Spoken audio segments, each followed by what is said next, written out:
En Afrique du Sud, de plus en plus de formalités administratives seront supprimées pour accélérer la mise en œuvre de certains projets. Au titre de celle-ci, la facilité budgétaire pour les infrastructures du Trésor national pour l'approbation du financement public du Fonds pour les infrastructures. Selon le ministère des Travaux publics, un plan d'investissement de 100 milliards de rentes du Fonds d'infrastructure a été étalé sur 10 ans. Les procédures sont de très bonnes choses à partir du moment où elles permettent de faire arriver les projets à maturité. Quand elles constituent une espèce de frein par rapport à la réalisation, le prix à payer devient trop élevé. C'est pour ça qu'aujourd'hui, la plupart d'administrations vont dans ce qu'on appelle la gouvernance ouverte, mais également digitale. Ça sous-entend qu'en fait, on accélère les procédures, on les simplifie, mais l'information est donnée à tout le monde de sorte que personne ne soit tenté de poser des actes illégaux.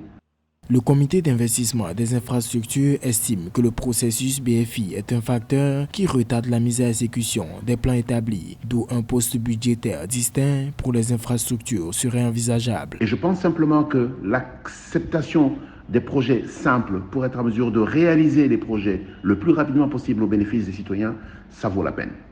En 2020, le chef de l'État, Cyril Ramaphosa, comptait poursuivre son plan d'investissement pour développer les infrastructures. Plus de 300 projets ont été sélectionnés et le gouvernement devrait d'une part investir près de 5 milliards d'euros d'ici 2 ans et attirer 51 milliards d'euros d'investissements supplémentaires d'ici 4 ans.